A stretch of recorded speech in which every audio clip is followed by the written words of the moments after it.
Hello and नमस्कार guys. अभी थोड़ी देर पहले हमारे यूको बैंक एलबीओ के एडमिट कार्ड्स आउट हो चुके हैं और हमारा एग्ज़ाम जो है वो 24 फरवरी को शेड्यूल्ड है। अब मैंने कल आपको मेरे एक्शन प्लान की एक वीडियो बना के दी थी। तो उस वीडियो पे बहुत सारे स्टूडेंट्स के ये कमेंट थे कि यूको बैंक एलबीओ के एग्ज़ाम के लिए आपको कौन से मॉक्स लगाने चाहिए। तो ये एक शॉर्ट वीडियो रहेगी उसके रिगार्डिंग कि आपको कौन से मॉक्स लगाने चाहिए। तो welcome back to the channel. चलिए वीडियो शुरू करते हैं। देखिए, अब मार्केट में जो भी मॉक्स अवेलेबल है तो ऑलमोस्ट उन सभी मॉक टेस्ट्स में आपको यूको बैंक एलबीओ के या फिर एज एलबीओ एग्ज़ाम के सेपरेट मॉक्स अवेलेबल करके दिए गए हैं। अगर जो मॉक टेस्ट आपके पास है उसमें आपको यूको बैंक एलबीओ के मॉक्स नहीं मिले हैं तो आप जो इसके पहले एग्ज़ाम्स कंडक्ट किए गए हैं यानी कि यूनियन बैंक एलबीओ या फिर इंडियन बैंक एलबीओ, उनके भी मॉक्स अगर अवेलेबल होंगे तो वो भी लगा सकते हो। और अगर वो भी आपके मॉक टेस्ट में अवेलेबल नहीं है तो आपको घबराने की बिल्कुल भी ज़रूरत नहीं है। मैं अभी आपको बताऊंगा कि आपको कौन से मॉक्स लगाने हैं, ठीक है। तो अगर आपके पास एलबीओ के मॉक्स अवेलेबल नहीं है तो आपको क्या करना है, आपके एसबीआई क्लर्क और आरआरबी पीओ इनके मॉक टेस्ट आपको लगाने हैं। उसने उतने में आपका काम हो जाएगा। अब इन एग्ज़ाम्स के मेंस के मॉक्स नहीं लगाने हैं, आपको एसबीआई क्लर्क का प्रीलिम्स और आरआरबी पीओ के प्रीलिम्स ये मॉक्स आपको लगाने हैं। अब यहाँ पे मैं आपको सजेस्ट करूँगा कि आप सेक्शनल मॉक्स पे ज़्यादा फोकस कीजिए। अब ऐसा क्यों?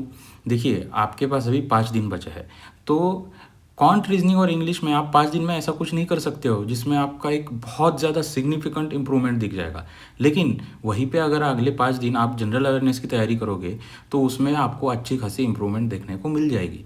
इसलिए मैं आपको यहाँ पे सजेस्ट करूँगा कि आप जितना भी टाइम पढ़ रहे हो उसमें से 50% टाइम आपको जनरल अवेयरनेस को डिवोट करना है और बाकी के 50% टाइम में आपको मॉक्स लगाने। क्योंकि क्वांट रीजनिंग और इंग्लिश के सेक्शन में इस टाइम पे रिवीजन के अलावा आपके पास हाथ में कुछ भी नहीं है।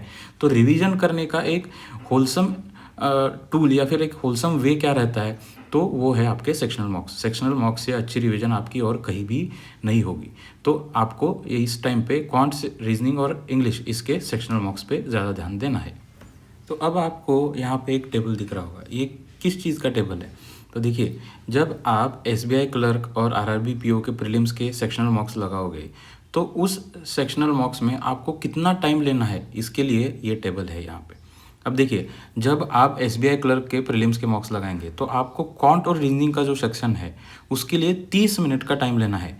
आपको एक्चुअल एग्जाम में क्वांट के लिए 45 मिनट्स और रीजनिंग के लिए 60 मिनट्स मिलेंगे, पर आपको एसबीआई क्लर्क का जो प्रीलिम्स का सेक्शनल मॉक रहेगा उसमें क्वांट और रीजनिंग का सेक्शनल मॉक आपको 30-30 मिनट में सॉल्व करना है।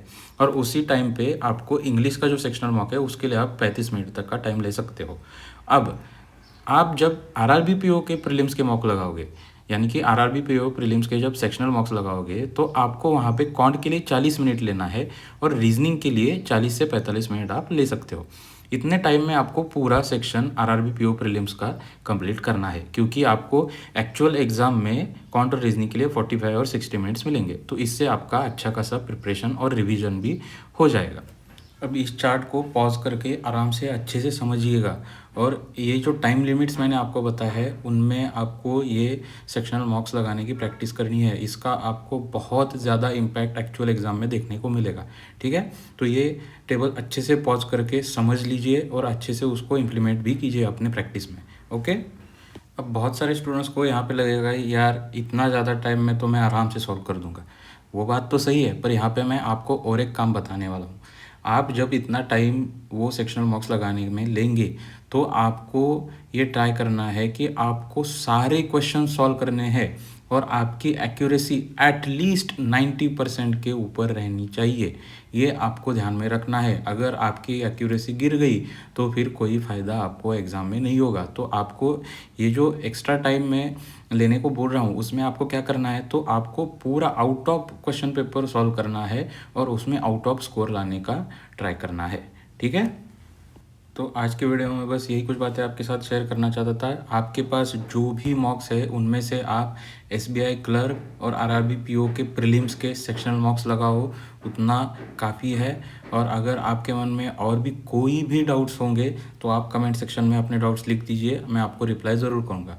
तो आज के वीडियो में इतना ही। Thank you.